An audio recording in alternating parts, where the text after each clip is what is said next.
ভোরের মুখে নতুনকে ভালোবাসার কথা শুনেই চমকে গেল কমলিনী আর কুর্চি। হ্যাঁ বন্ধুরা, এমনটাই দেখা যাবে। তাই সম্পূর্ণ জানতে ভিডিওটিতে লাইক দিয়ে চ্যানেলটি সাবস্ক্রাইব করে দেখতে থাকুন। গল্পের শুরুতেই দেখা যাবে বাবিল আর বুবলাই বসে বসে গল্প করছিল। ঠিক তখনই নতুন সেখানে ভোরকে নিয়ে আসে আর এসেই বলে, কমলিনী। তারপরে কমলিনী বলে, তুমি চলে এসেছো? তোমাকে তো ফোন করেছিলাম, তুমি ধরলে না।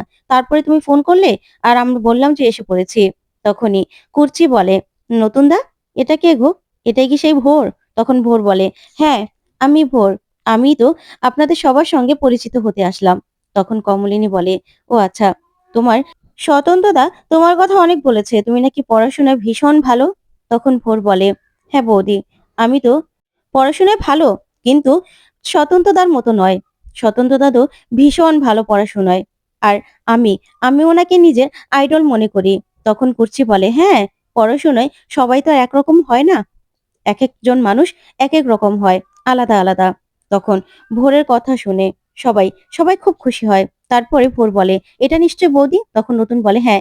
তারপরে ভোর কমলিনীকে প্রণাম করতে যায়। তখন কমলিনীকে বলে, আপনার সঙ্গে দেখা করার আমার খুব ইচ্ছে ছিল, বিশ্বাস করুন। তখন কুর্চি বলে, হ্যাঁ, এই তো এই তো চলে আসলে। তারপরে কমলিনী ভোরকে বলে, তোমার স্বতন্ত্রদা নিশ্চয়ই তোমাকে বলেছে যে আমাদের মেয়ের বিয়ে, তোমাকে এমনিতেও এমনিতেও নিমন্ত্রণ করা হতো। তখন ভোর বলে, হ্যাঁ, স্বতন্ত্রদা তো বলেছে যে আপনার মেয়ের নাকি বিয়ে। তখন কমলিনী এই কথা শুনে নতুনের দিকে তাকায়। তারপরে কমলিনী বলে, হ্যাঁ, আমাদের মেয়ের বিয়ে।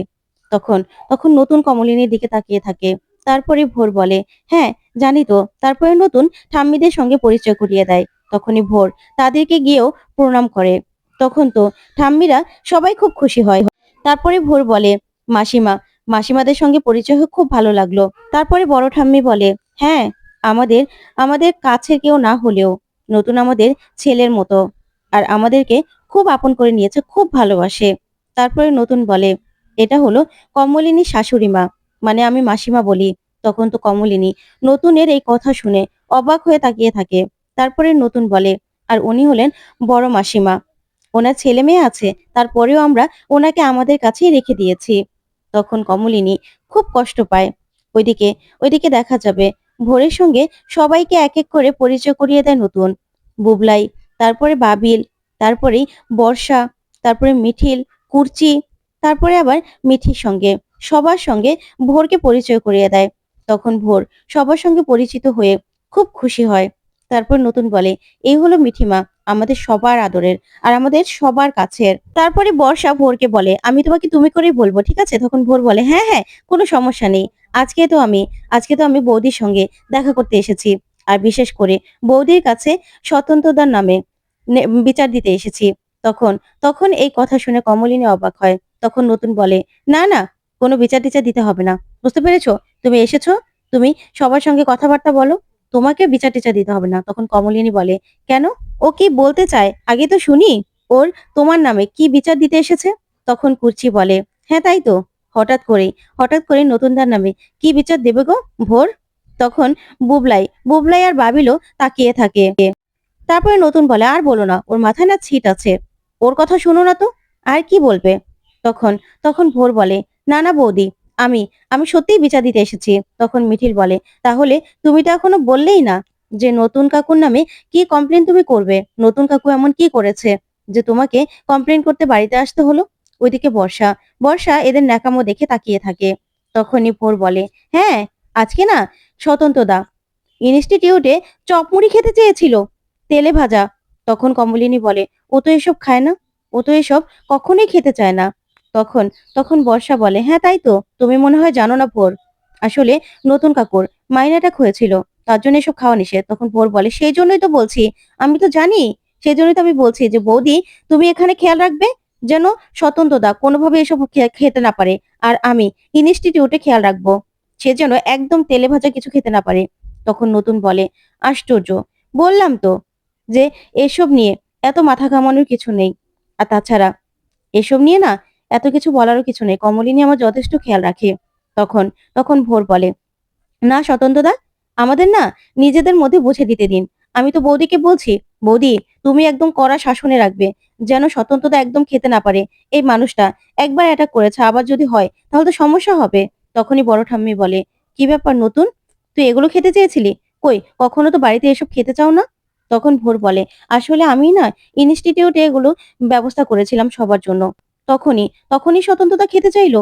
তার জন্যই আমি তাকে সাদা মুড়ি আর সিঙ্গারা দিয়েছি। তখন বড় ঠাম্মি বলে, সিঙ্গারা তো খাওয়া নিষেধ। তারপরে কমলিনী বলে, ও তো কখনো এসব খায় না। হঠাৎ করে এসব খেতে চাইলো কেন?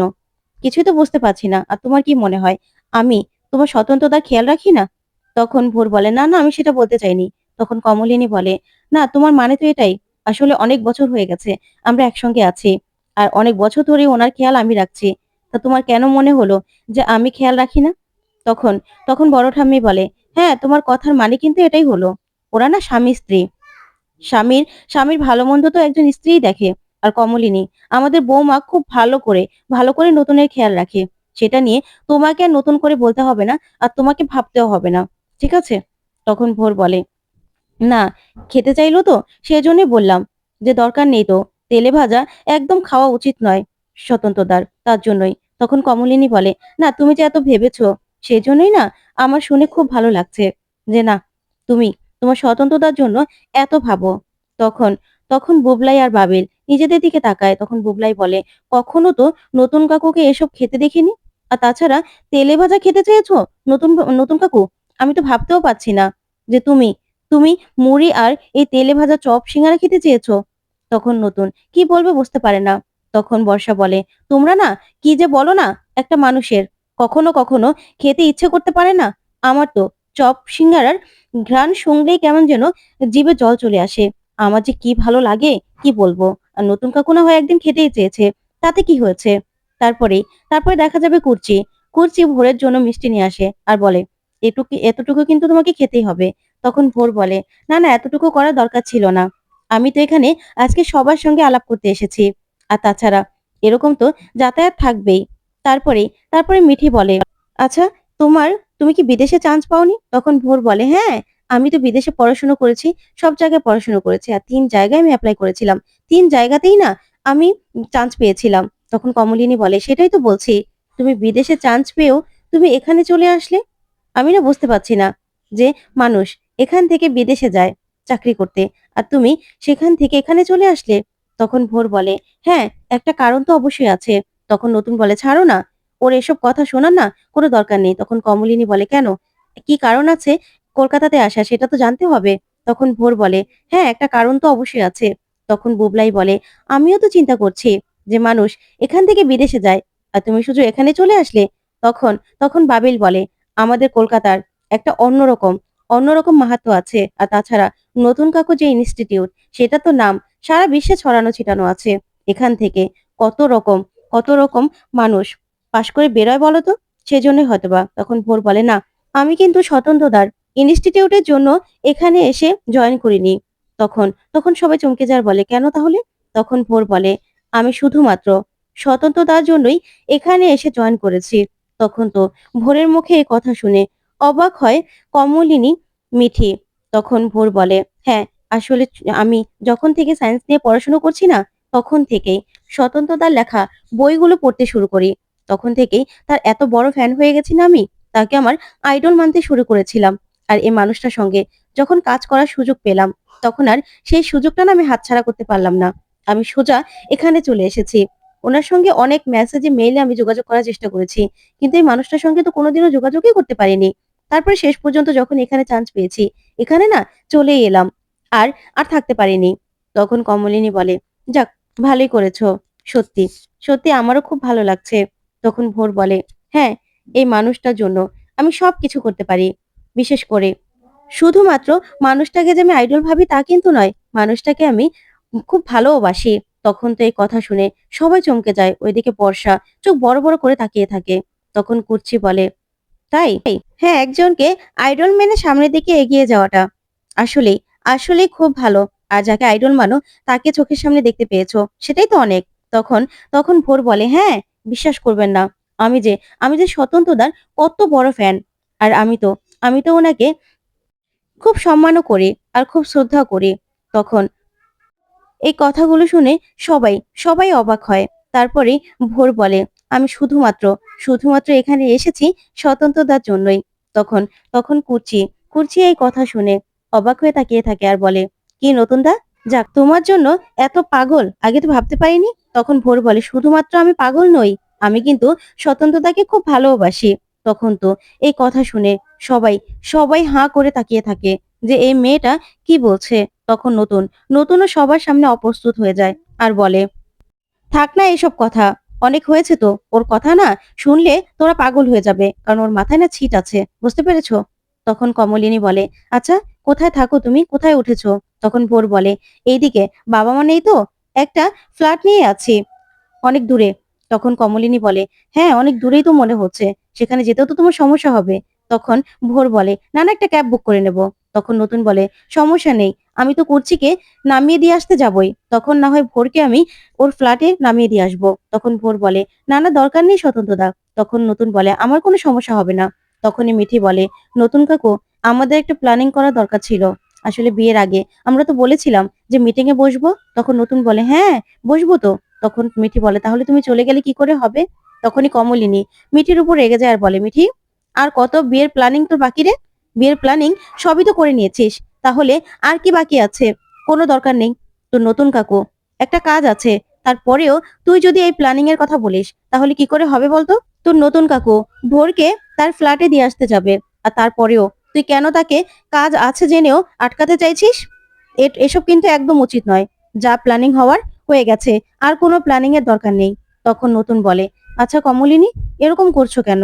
আর তাছাড়া বিয়ের প্ল্যানিং তা তো আমরা করতে পারবোই, কিন্তু এখানে কুর্চিকে যখন আমি নামিয়ে দিয়ে আসতে যাবই, তাই ভাবলাম ভোরকেও নামিয়ে দিয়ে আসবো। তখন কুর্চি বলে, না নতুন দা, আমাকে দিয়ে আসতে হবে না, আমি যে চলে যেতে পারবো। আর তাছাড়া তোমাকে যেতে হবে না কষ্ট করে। তখন নতুন বলে, কুর্চি, এমন কোনোদিনও হয়েছে তোমাকে আমি একা যেতে দিয়েছি? তখন কুর্চি বলে, তা কোনোদিন হয়নি ঠিক আছে, তারপরেও। তখন নতুন মিঠিকে বলে, মিঠিমা রাগ করবি না, বিয়ের প্ল্যানিং তো সেটা আমরা করেই নেব। তখনই কমলিনী ভোরকে বলে, আচ্ছা ভোর, তোমাকে কিন্তু আমার মেয়ের বিয়েতে আসতেই হবে। আমার মেয়ের বিয়ে, আমি না বলে তো হবে না। তোমার স্বতন্ত্রতাই বা তোমাকে কিভাবে বলবে? আমার মেয়ের বিয়ে আমাকেই তো বলতে হবে, তাই না? তাই আমি তোমাকে বলে দিচ্ছি। তখন নতুন বলে, আমার আমার মানে আমাদের মেয়ে। তখন কমলিনী বলে, না, আগে তো জানতাম যে আমাদেরই ছেলে মেয়ে, কিন্তু না, এখন দেখছি যে আমার মেয়ে, তোমার না। তখন এই কথা শুনে নতুন অবাক হয়। তারপরে বড় ঠাম্মি বলে, তা তোমার বিয়ে টিয়ের জন্য তোমার বাবা মা চেষ্টা করছে না? তোমার তো বয়স হয়েছে। তখন ভোর বলে, না, আসলে আমার ফ্যামিলি না ওরকম নয়, আর আমি বিয়ে করতে চাইও নি, তাই আমার ফ্যামিলি আমাকে জোরও করেনি। তখন এই কথা শুনে লক্ষ্মী দেবী বলে, এটা কেমন কথা? বিয়ের বয়স হয়েছে, বিয়ে করতে হবে না? বিয়ে না করলে কি হয়, তাড়াতাড়ি বিয়েটা করে নাও। তখন ভোর বলে, না, স্বতন্ত্রতাকে আমি আমার আইডল মেনেছি, তাই এখন যদি কোনো পুরুষকে আমি খুঁজতে যাই, তাকে তো স্বতন্ত্রতার মতোই খুঁজবো, কিন্তু সেরকম মানুষ তার হয় না দুজন। তাই এই বয়সে আর স্বতন্ত্রতার মতো কাউকে পাবোও না, আর বিয়েও করব না। সেজন্য এখন আর বিয়ের কথা ভাবছি না, আর বিয়ের দিকে নিজে এগোচ্ছিও না। তখন তো এই কথাগুলো শুনে সবাই অবাক হয়। তখন ভোর বলে, আমি শুধুমাত্র স্বতন্ত্রতার মতোই কাউকে খুঁজি, তার জন্য এখন আর বিয়ে টিয়ের কোন দিকে কোনো মন নেই। তখন মিঠিলার কুর্চিও এই কথাগুলো শুনে অপ্রস্তুত হয়ে যায়। তখন কমলিনী বলে, আচ্ছা আমাকে একটা কথা বলো তো, তুমি তুমি কি শুধুমাত্র তোমার পড়াশুনো, তোমার কেরিয়ার, এই দিকেই তুমি তোমার স্বতন্ত্রতাকে আইডল মানো, নাকি ব্যক্তিগত পুরুষ হিসাবেও তুমি তোমার স্বতন্ত্রতাকে আইডল মানছো? তখন এই কথাতে অপ্রস্তুত হয়ে যায় ভোর। তখন নতুন বলে, আচ্ছা, এখন অন্যদিকে কথাগুলো চলে যাচ্ছে না, এসব কথার মানে কি? এসব কথা তো এখানে বলার কোনো দরকার নেই। ওইদিকে ভোর কিছুই বলে না। তখন তখন বর্ষা বলে, না না, হয়তোবা নতুন কাকুকে আইডল মানে তো, তাই সব ব্যাপারেই নতুন কাকুর মতোই হয়তোবা পুরুষ খোঁজে। তখন নতুন বলে, আচ্ছা থাক না এসব কথা, এসব কথা বলার তো কোনো এখানে মানেই দেখছি না আমি। তখন কমলিনী বলে, না, যে ব্যাপারে কথাগুলো হচ্ছিল সেই ব্যাপারেই তো কথা বলছি। আসলে ভোরের ব্যাপারে এত কথা শুনেছি, তাই কথাগুলো তো চলে আসছে, তাই না? তখন কুর্চি বলে, আচ্ছা বুঝতে পেরেছি, এসব নিয়ে না এখন আর কথা বলার দরকার নেই, হয়তোবা নতুন তার মতোই কাউকে খুঁজছে। তখন তখন ঠাম্মি বলে, শোনো, বিয়ে থা না করে নাও। বিয়ে টিয়ে না করলে মেয়েদের জীবনে কোনো সার্থকতা নেই, কোনো দামও নেই। তখন তখন ঠাম্মির মুখে এমন কথা শুনে ভোর চমকে যায়। তখন ঠাম্মি বলে, হ্যাঁ বাবা মাকে বলো তোমার জন্য একজন ছেলে দেখতে, আর ভালো হলে বিয়ে করে নাও।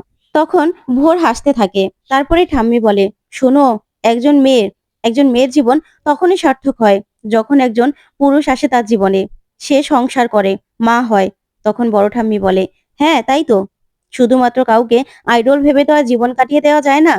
তাই তুমিও না তোমার জীবনের জন্য একজন পুরুষ খোঁজো, যে কিনা তোমাকে ভালো রাখবে। তখন তখন ভোর বলে, না আসলে আমি না স্বতন্ত্রতাকে শুধুমাত্র আমার পড়াশোনারই আইডল মানি না, আমার ব্যক্তিগত জীবনে জীবনে পুরুষ হিসেবেও আইডল মানি। তখন তো কুর্চি এই কথা শুনে চমকে যায়। ওইদিকে নতুন নতুন সবাইকে বলে, ওর কথা শুনো না তো, ওর মাথায় বললাম না সিট আছে, ও না একটা পাগল, ওর কথা আরো শুনলে আরো পাগল হয়ে যাবে তোমরা। তখন তখন মিঠিলো এই কথা শুনে চমকে যায়। তারপরে কমলিনী সবাইকে খাবার জন্য মিষ্টি সাধলেই সবার মন খারাপ। কেউ কেউ মিষ্টি খেতে রাজি হয় না। ওইদিকে ভোর বলে, আমি একা খাবো নাকি, তোমরা খাবে না?